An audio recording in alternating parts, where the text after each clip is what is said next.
Para a maioria das pessoas, esses são meros inconvenientes, filtrados e descartados pelo cérebro como parte do fundo da vida moderna. Mas para uma parcela significativa da população, esses sons triviais não são apenas irritantes, são, literalmente, agonizantes. Seu sofrimento é real, neurologicamente fundamentado, e este vídeo é a validação que você precisava para entender a guerra interna que é lutar contra o barulho. O que exploraremos aqui não é a aversão comum a um volume alto, como a música de um vizinho no último volume às 3 da manhã. A sensibilidade extrema ao som não é uma falha de caráter, mas sim uma complexa arquitetura neural que processa o estímulo auditivo de maneira fundamentalmente diferente. O barulho, que para outros é apenas ruído, para você é percebido pelo seu sistema límbico como uma ameaça iminente, um sinal de perigo que exige uma reação imediata e avassaladora. Entender a psicologia por trás dessa hipersensibilidade é o primeiro passo para reivindicar a paz auditiva. Revelaremos as conexões cerebrais atípicas que fazem com que o som de um suspiro, um bocejo ou o toque constante de notificações se torne o inimigo público número 1 da sua estabilidade emocional. O universo em que vivemos hoje é indubitavelmente barulhento. Desde o momento em que acordamos, somos bombardeados por estímulos sonoros. Este cenário é a tela de fundo para a crise de sensibilidade auditiva.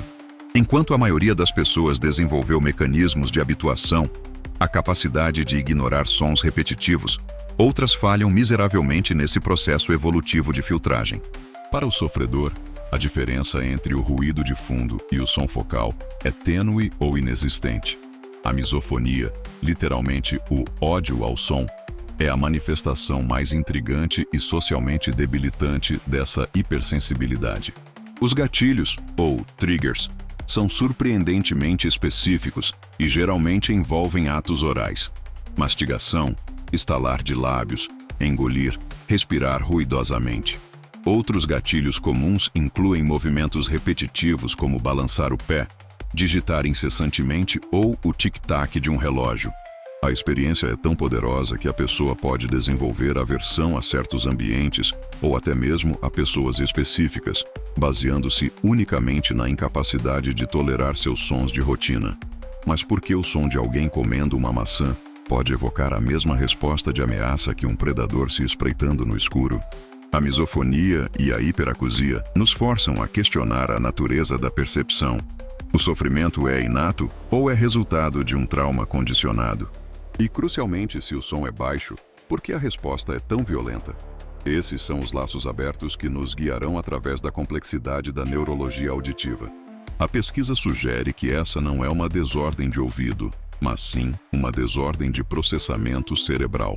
A rota normal do som é do ouvido para o córtex auditivo, onde é interpretado e depois, se necessário, enviado para centros emocionais.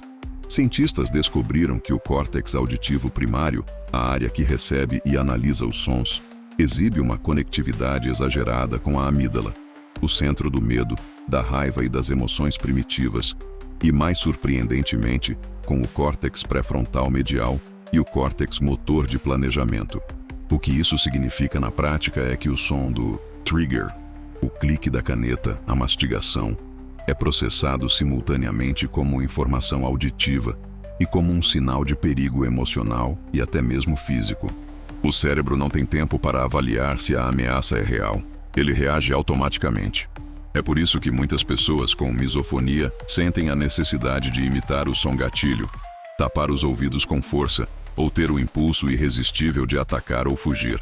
O som, para eles, é uma invasão física que precisa ser repelida com ação motora imediata.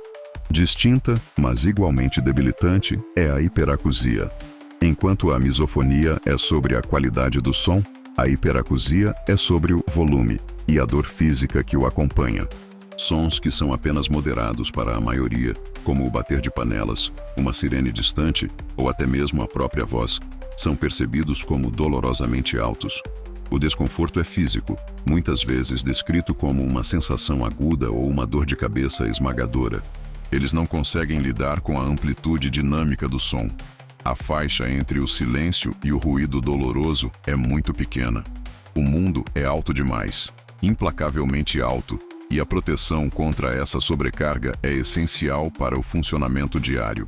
Embora não seja uma patologia como a misofonia, a SPS pode ser a base psicológica que torna o indivíduo mais suscetível a desordens auditivas. Pessoas com SPS processam estímulos em um nível muito mais profundo. Essa profundidade de processamento, enquanto muitas vezes leva a grande criatividade e empatia, também leva à sobrecarga sensorial e, consequentemente, a uma exaustão crônica. Quando essa sensibilidade é aplicada ao domínio auditivo, o cérebro não consegue desligar, e a capacidade de habituar-se ao ruído ambiente se torna quase nula. Chegamos a um ponto de reengajamento crucial. Se você se identifica com essa luta, é vital que mude a lente pela qual vê seu sofrimento. Não se trata de uma fraqueza que você deve simplesmente superar com força de vontade. Entender que o medo, a raiva e a fuga são respostas automáticas e involuntárias, desencadeadas por uma interpretação cerebral de ameaça, é o que liberta o indivíduo da culpa e da vergonha. Você não está inventando isso para manipular pessoas ou ambientes. Seu corpo está literalmente tentando protegê-lo de algo que ele percebe como perigoso, mesmo que esse perigo seja apenas o som inofensivo de alguém respirando. Reconhecer essa base neurológica é o primeiro passo inspirador em direção à gestão e à paz. A grande revelação, o clímax da pesquisa psicológica e neurológica, reside na identificação precisa desse curto-circuito entre o som e a emoção. A ínsula anterior é uma região fundamental no cérebro responsável por integrar a informação sensorial com a emoção e a consciência corporal. É ela que nos ajuda a sentir a dor, o nojo e a interocepção, a percepção do nosso estado interno. Ela não apenas recebe o som do córtex auditivo, mas o amplifica através de sua conexão hiperativa com o sistema límbico, especialmente a amígdala. O som gatilho não é apenas ouvido, ele é sentido, visceralmente, transformado em uma sensação de nojo ou ameaça física imediata. Paralelamente, a ativação do córtex motor de planejamento explica a tensão muscular, o ranger de dentes e o impulso irresistível de agir contra o som. Em essência, o cérebro de quem não suporta barulho está configurado para tratar certos estímulos auditivos como invasores perigosos que devem ser expulsos do sistema nervoso imediatamente. O som de mastigar não está apenas sendo ouvido, está sendo percebido como um alarme de emergência que exige desespero e ação. Portanto, a incapacidade de suportar barulho não é uma falha moral, uma frescura ou uma hipersensibilidade exagerada de maneira voluntária. A validação científica dessa experiência oferece o maior conforto. Você não está sozinho, e o sofrimento que você sente é validado por escaneamentos cerebrais.